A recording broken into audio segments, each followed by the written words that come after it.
great to have you all with us today, and yeah, just having us, taking time on a Friday, your time wherever you are in the world, whether you're in Toronto or somewhere else. We really appreciate you all being here with us.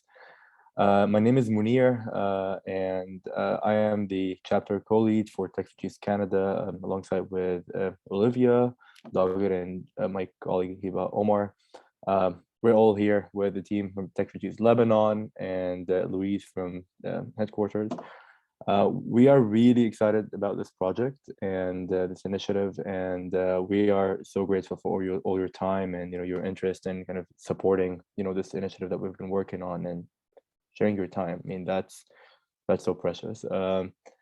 Yeah, I mean, before we begin, just want to quickly walk us over our agenda for the day and then introduce Louise. So we would like just to take some time today to go over the digital corridor project in general and how it works, and kind of the priorities for that. And then we're going to go to breakout rooms, kind of just to get to know each other better and introduce each other more, because we didn't get a lot of time to do that now. And then we're going to share how the English program will work exactly in terms of like our roles, responsibilities, the modules that we've created, and kind of how we're going to communicate with each other throughout it all.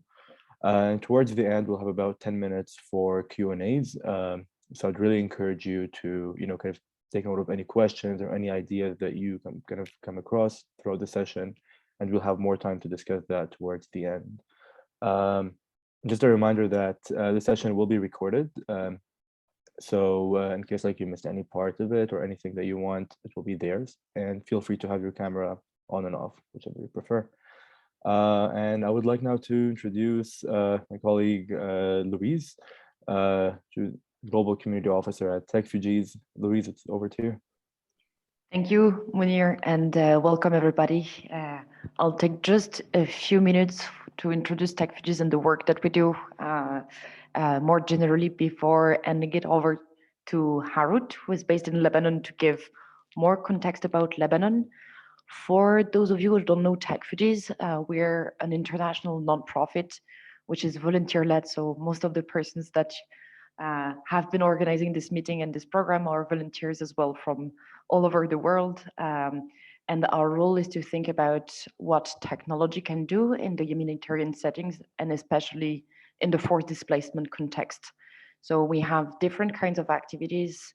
The main one on innovation, so supporting tech project facilitating access to public services for refugees and forcibly displaced persons, but also inclusion program for the professional insertion of refugees and forcibly displaced persons in the tech industry, and insight and research about what we mean by ethics and the way of developing sustainable technologies with human-centered design in the humanitarian settings.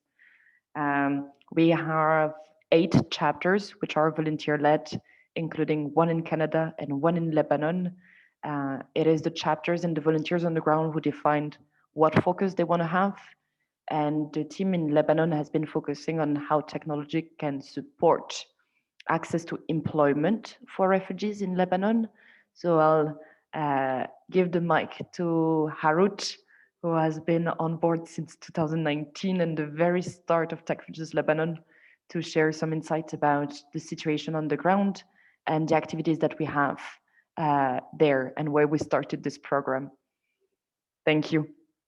Over to you, Harut. Thank you, Louise. My voice is clear? Okay. Very clear. Okay, welcome to all. So as Louise mentioned, we started Techfugees in Lebanon back in 2019. As you know, or for the people who don't know, Lebanon is one of the biggest hosts of Syrian refugees. Around 3 million refugees are based in Lebanon. Add to them the Palestinian refugees who were in Lebanon long ago. So there is a need, different kind of needs for refugees and displaced people in Lebanon, like education, employment, healthcare, and other services. And since Lebanon itself is a country full of challenges and difficulties, so we found that there is a need for an employment solution for refugees who are based in Lebanon. And for that, we started with a field research, which was mostly like a need assessment. And we examined the needs of refugees and what kind of skills they have and what kind of jobs they can work. And since we are representing Techfugees, we found that the tech solutions available for remote work are the most suitable solution for this challenge. And we started to organize meetups in different cities in Lebanon, in Bekaa, Beirut, and Tripoli. And we started to make some presentation and demos about the solutions that are available for refugees to work remotely. Little by little, we started to build our community, and we moved from the demos and meetups more to implement training programs and to have like an opportunity to run a pilot program for refugees to work remotely. It was about data labeling projects, was last summer. And slowly we developed that idea, and based on the, let's say, the impact and the success we had on that project, we developed the Digital Corridor program with a grant from Western Union, and together with the chapter in Canada, we developed that program, which started in the early of January, or let's say in the mid of January. That's it, and I will give the mic to my colleague Hiba in Lebanon, who is the program manager of the Digital Corridor. She will tell you more about the program. Thank you, Harut. Hello, everyone. My name is Hiba Abu Haikal. I'm based in Lebanon, and I'm the program manager for Digital Corridor, which is a pilot program that we are starting this year in Lebanon. I would just like to take a minute to thank every one of you and appreciate the fact that you are dedicating some time to volunteer and support youth refugees that are in need to develop their English skills. I will give a brief about the program and what are the activities we are doing and the timeline we are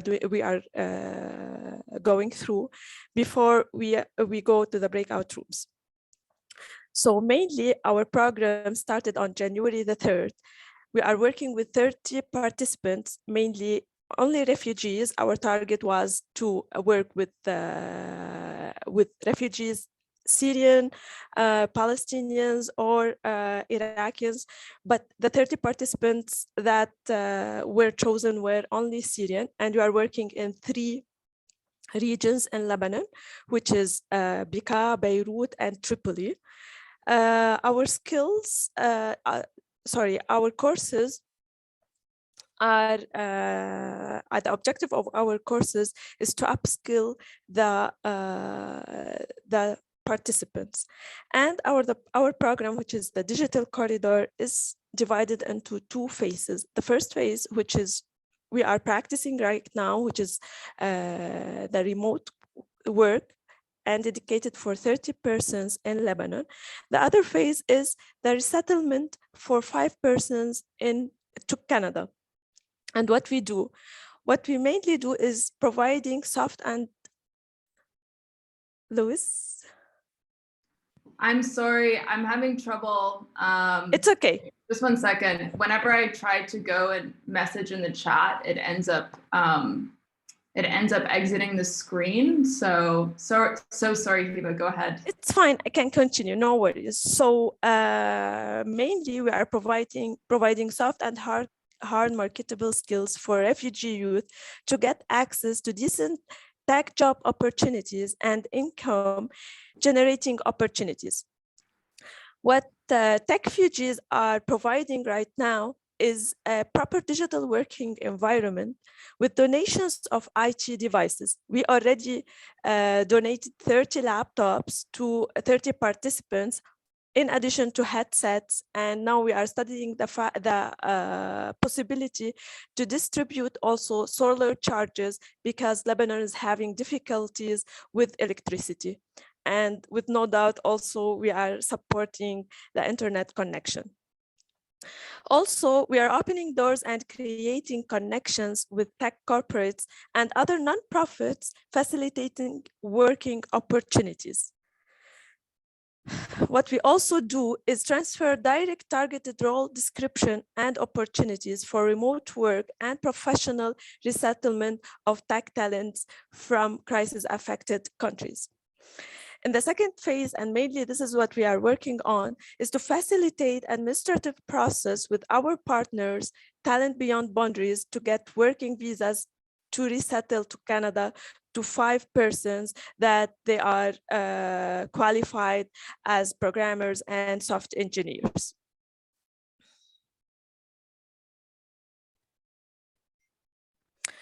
Would you like As me I to told you switch before, slide, Hiba? I'm using my own. It's okay.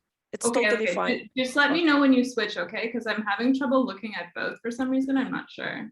Okay. Okay, so I'm in the slide about the job readiness springboard, which I told you before. It's the first phase of the program that we are already started on the 3rd of January, and our training will keep going till the first week of April. A general goal about our program is to facilitate access to remote work opportunities by providing marketable tech industry skills, 2 paid professional missions, a computer and IT materials. Already I told general idea about this.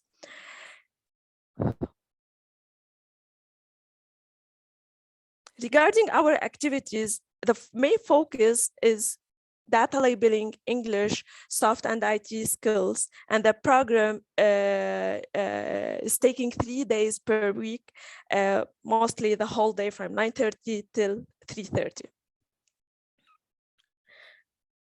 Olivia, I already moved to the content of the training.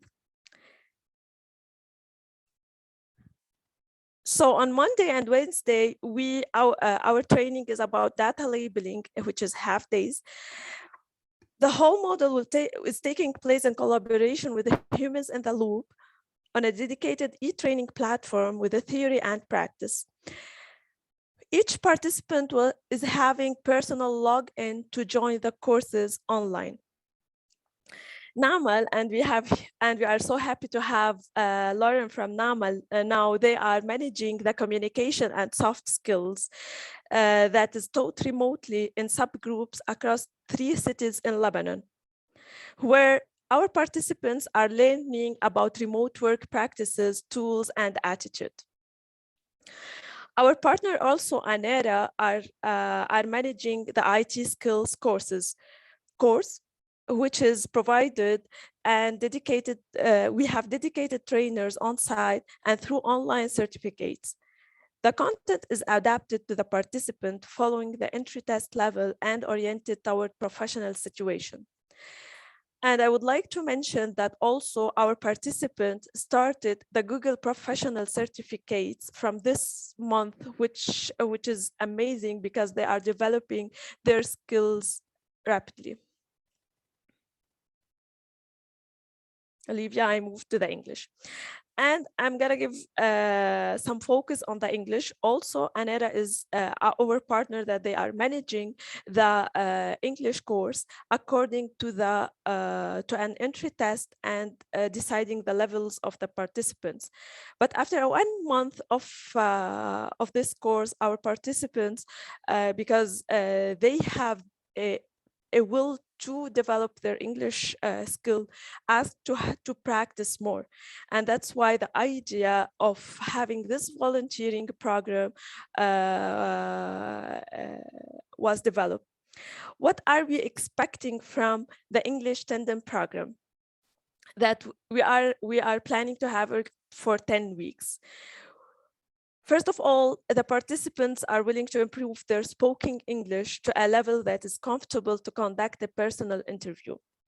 and be able to write their resume, cover letter, and create a LinkedIn account in a format that is standard for remote English-speaking employers. And finally, be able to hold a conversation about their profession. Mainly, this is from my side. I'll pass back my mic to you, Olivia. Thank you, Hiba. And we're going to just do a brief round of breakout rooms of 4 people, where we're going to ask everyone to say where you're based, a fun fact about yourself, and what you're doing in life. To organize these weekly online meetings, and we trust you to make a good dynamic. Once you've determined when to meet, you should decide what medium works best for the both of you. So that's either WhatsApp, Google Hangout, Zoom, or anything else that works. As soon as these details are defined, you can get started. And there is no magic recipe to making a good conversation happen, but there are some ingredients. So we've prepared some modules for you to guide you along the way. Next slide, please. There are 10 modules we'd like for you to use for your 10 conversations. And they're going to serve as like a guide for the conversation, but feel free to go in any direction you want. So we'll do week 1, getting to know each other. Week 2, telling your professional story. Week 3, networking culture. Week 4, tech trends. Week 5, cultural small talk. Week 6, writing to your colleagues. Week 7, exchanging lessons. Week 8, looking for a job. Week 9, building CVs and cover letters. And week 10, we're going to recap on the learnings. Next slide, please. So, your roles and responsibilities. You'll be responsible for creating a recurring event for yourself and the program participant, and commit to attending the weekly hour meetings. This includes setting up a video conference for these meetings and rescheduling meetings when participants can't make it to that session. You're also responsible for following the weekly module topics, which will be a couple of guiding questions and activities, but you can also change the direction of the conversation based on the program participants' priorities. You're responsible for notifying the program manager, Hiba, when a weekly meeting has not taken place or when a dispute or an issue has arisen during the session. You're responsible for attending a debrief session, sharing your experiences at the end of the program. And finally, we ask that you do not share the data and information concerning the people based in Lebanon without prior consent. Next slide, please. So our code of conduct, I hope that you've had a look at it. If not, that's okay. We ask everyone to exercise consideration and respect in your speech and actions. Listen as much as you speak.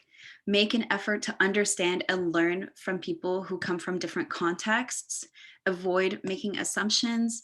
Attempt collaboration before conflict, and presume that everyone's ideas, skills, and contributions have value. And in order to protect the program's participants' privacy and confidentiality, we also ask everyone to refrain from taking photos or voice recordings of the program participants, refrain from sharing personal information such as program participants' name or other details about their lives and families with anyone except for the Techfugees team. And if you want to share about this program on social media or any other public setting, we ask you to first email Hiba from the Lebanon team regarding the information you wish to share. And we have also facilitated communication between everyone. So we're going to use Slack as the main communication channel with the trainees. So all the volunteers will receive an invitation to join our Slack workplace. It's called Linguistic Tandem channel. It's created to facilitate communication between the volunteers and the participants, and you'll be able to you'll be asked to share before and after briefs about the sessions. And for any assistance, you can contact the program manager, Hiba, Munir, or Olivia on Slack. So yeah, our goal is to make sure we treat the participants as professionals. Great. Yeah. Thank you, Hiba. That's great. So I think Munir's gonna start the Q&A session at the end. I haven't been able to look at it because I'm so scared to press the button and ruin the slide share. But yeah, if there's any, honestly, with the last minutes that we have, if there are any questions about roles and responsibilities or conduct, or more questions about how the modules will run, really, this is, I think I can actually stop sharing now and let Munir facilitate the conversation, because I don't think there's anything left to add on that side. But really, this is a program that we're just creating now, and we're very, very open to all of the wonderful talent that we have that are participating in this program, and we only think that everyone can contribute to making it better. Thank you so much, Olivia. Yeah, really excited for this, and kind of, yeah, for all of us kind of to be a part of this. And I'm just curious if there's any kind of questions anyone thought of about the actual process, or anything that we've shared earlier today. Please feel free to unmute yourself and or like in the chat. Yeah, Teresa. I just wondered, you mentioned that some of the people have challenges with internet. So how do you overcome those challenges when you match them with a job? Yep. Right. Louise? Take this one. Yeah, please. So when we're matching them with the current program that we have is a training program for 3 months. So at the end of those 3 months in April, the participants have 2 short paid missions. And with the internet, well, we've been renting some venues to get access and secure electricity first, because it's not on internet, it's also electricity, and then access to internet. For some of the missions, you don't need to be always, you don't have to always have meetings. So it's possible to postpone and adapt the schedule according to what's expected. And then, well, you adapt. So sometimes some meetings need to be postponed, and it's working as it is, but there are things that we can't control. So for instance, and maybe Harut, Hiba, you can share a little bit more about that. But a few weeks ago, we had a huge storm in Lebanon, the Hiba storm. And well, you can't fight a storm. So internet is affected. And then it's about understanding the work environment and that the skills of the persons are not affected. So it's finding flexibility with the employers as well to adapt to the context. Thank you so much, Louise and Teresa, for the question. I know Musa raised his hand, and then Harut as well. I think you wanted to add something too. Yeah, so the connectivity and electricity issues, so it probably won't be a problem after April when they're working too, but when we have meetings with them, then it means like probably our meetings cannot be every week at the same time, because to account for the connectivity and electricity issues. So I think like we should, we'd expect it to be flexible in scheduling the meetings with them.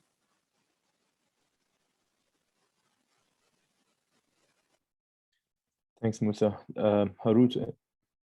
Yes, Munir, just I want to mention about the problems usually we face here regarding the connection.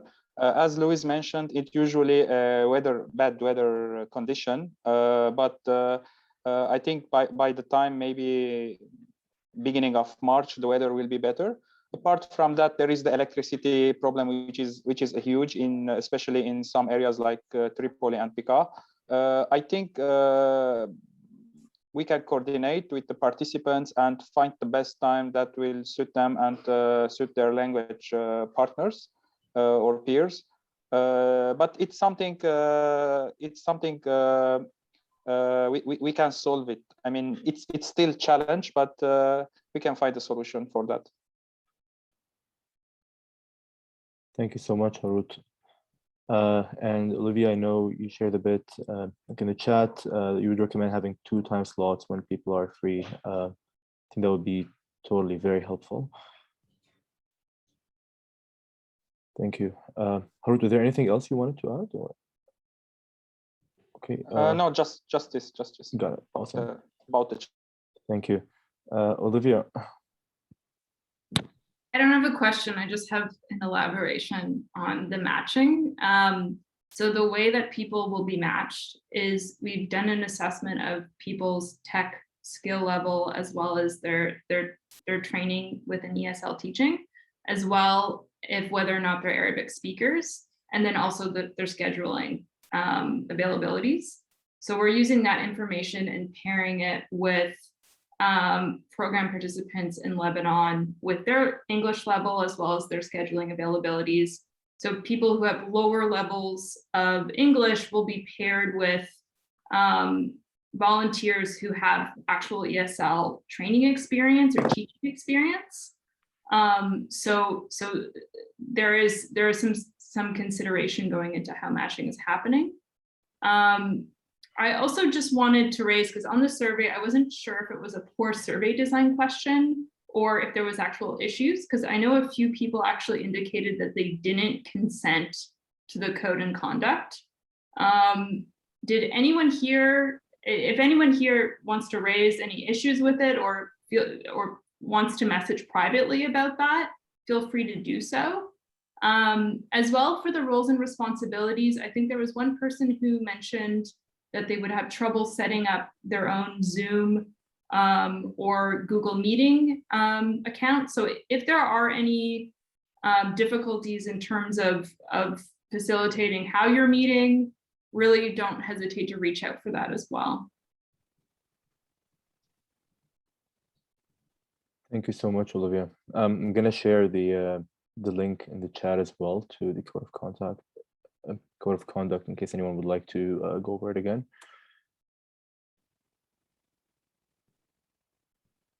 Perfect. Great. Musa, you wanted to add something? Yeah, I actually have another question about the roles and responsibilities. Are the volunteers expected to like spend some time preparing for the sessions with the participants beforehand and prepare some material, or is it only during the session have conversation and ask and answer questions? Thank you so much, Musa. Louise, you want to take that? Yes. All right. I'm a bit ashamed because I don't know how to raise hand, so all good. I'm raising it on the screen. It works too. But thank you, Musa, for the question. I wanted to remind that the modules were created as a structure to organize some conversation, but it shouldn't ask too much time of preparation. So you don't need to create like any PowerPoints or like materials for organizing the conversation.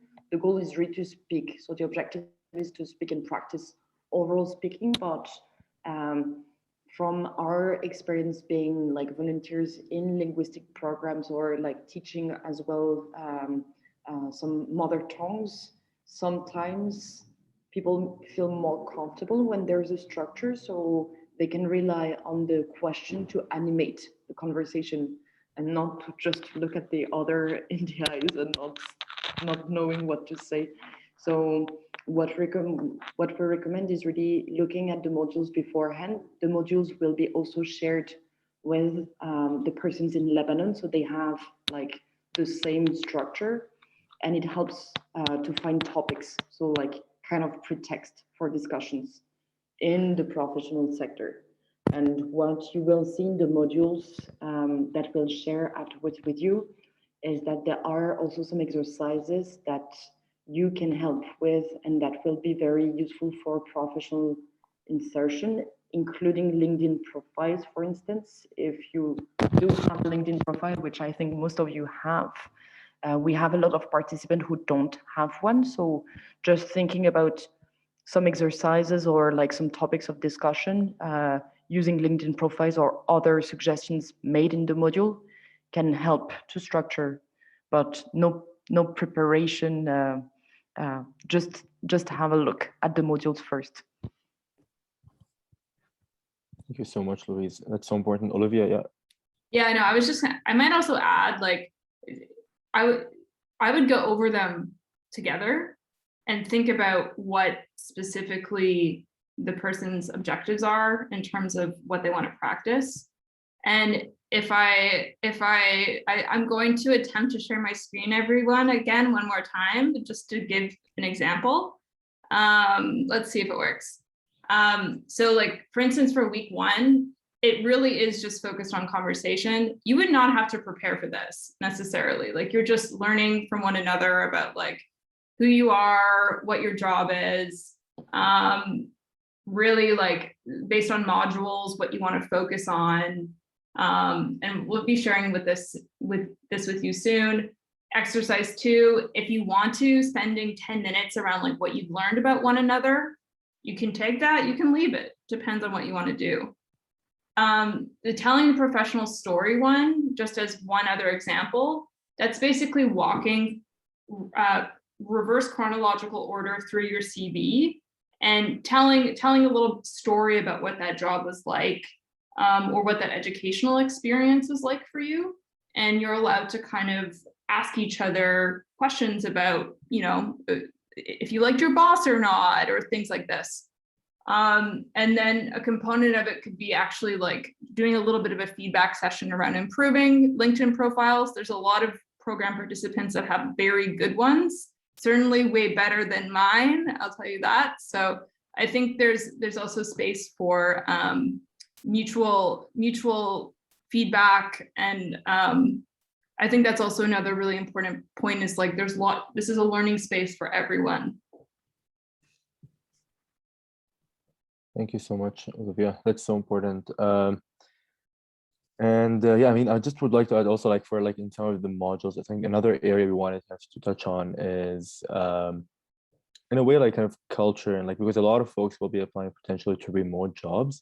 So one is kind of a bit to touch on, like, for example, direct and indirect communications, you know. So like you would probably see in one of the modules that we have a video that we're starting with, you know, that can be like a good way to start that conversation, and just to have, you know, a very open exchange about, you know, communications in general.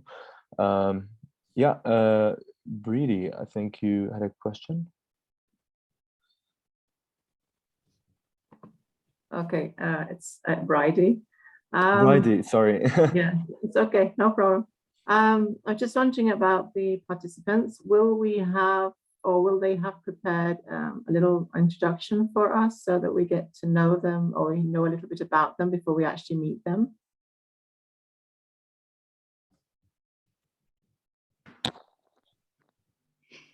Louise, go ahead.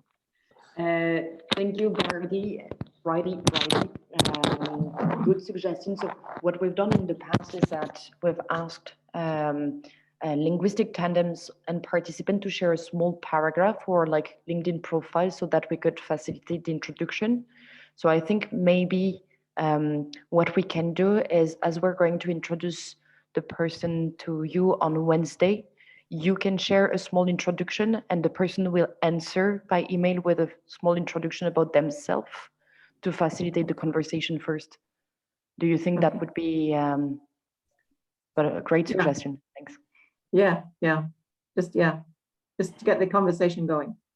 Yeah, good point. Okay. Great suggestion. Thank you so much. Jeremy? You raise your hand. It's me that wants to say something. Okay. Sorry, no, it's okay. So I'm from NAML, and we're one of the partners. So we teach the human skills, and I want to say that a lot of the learners, they're very good, but sometimes they can be a bit shy. So, you know, at the beginning, you might have to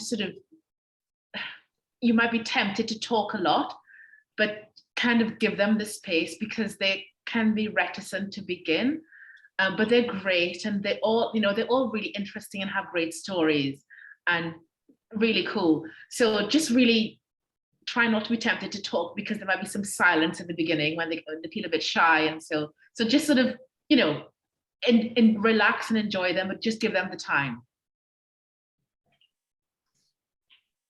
That's so important. Thank you so much for bringing that up and for sharing kind of experience with participants. And yeah, thank you so much. All right. Are there any other thoughts, any questions, any comments anyone would like to share? I mean, I want to kind of really bring us back to what Hiba initially shared with us as well around the goals. Like really the main goal is to kind of help folks to, improve their communication skills, feel more comfortable, communicating their experience as they go like through a process of like applying to remote jobs. So I think that's kind of, if we are focusing more on the communications aspect of it and the conversational piece, hopefully things will go well, and we all will be here to support throughout the whole process and program. So if anything comes up, like please do please feel free to connect with us, and we will have the Slack channel, which will be like a really good way for all of us to kind of be in the loop all together. Yeah, please, feel free to unmute yourself. And I want to say that within this group, I know quite a few people, i.e. Variety, lots of experience teaching Arabic students. So sorry to put you on the spot, Variety, but very experienced. And I'm sure she might be, if anyone's got trouble, I'm sure she'd be willing to give a few tips. She was a mentor on one of my previous programs with someone in that, so she's well versed in this space. Well, thank you so much. Yeah, and for your time and for sharing really all your experience with us. Really appreciate that. Musa, you had something to add too? Yeah, it's actually Matthew had a question in the chat, and it's actually like a very good point. So like we have these 10 modules to guide us through the conversation and sessions. Should we stick to these, or from Matthew's questions is like, should we ask the participants if they have any goals or any specific topics they want to talk about? Can we focus on these instead, or stick to the modules? Great. Is there anyone from the team in Lebanon would like to take that, or Olivia, or I'm happy to provide a response to. Okay. Yeah. So actually, like to Matthew's point, I think it's really encouraged actually to ask participants for their goals and what they're hoping to take away at the end of the 10 weeks. It is, at the end of the day, it's an exchange. So really trying to understand what folks would like to focus on. The modules are just there to kind of help guide the conversation and give like opening, kind of tips and advice for each session. But some of these things, may not resonate to everyone in the program, so really trying to understand what folks would like to focus on. I think that's definitely encouraged, and that would be a really good way to, kind of get things started. And hopefully, like the first session will give that space an opportunity to, learn more about what folks would like to focus on and take away from the program. Yeah. Thanks. I can see another question. I hope that was Musa. Do you think that answered the question? And Matthew? Yeah, that's perfectly answers the question. Great. Thanks. And I can see a comment from Teresa around, do we meet again as a group to check in? I don't think we're gonna meet again as a group, like with all volunteers and us. But if anything comes up, like feel free to connect with us in Slack, and we can always set a time to chat like one-on-one if anything comes up, or if you need any support with that. Yeah. Jeremy. No, it's Lorraine again. Lorraine again. Okay. I'm trying to. All right. Yeah. Go ahead, Lorraine. It's my fault. Sorry. I just want to give a shout out also to Jordan Carroll, who's here. He's a remote work coach. So we have great expertise within the group. Jordan, I'm sorry I'm putting you on the spot here. He teaches people how to get remote jobs.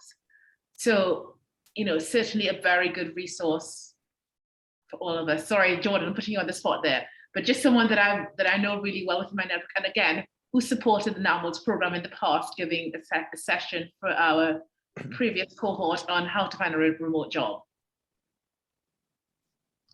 A lot of fun. Let's do some more. Thank you, Lorraine, Jordan.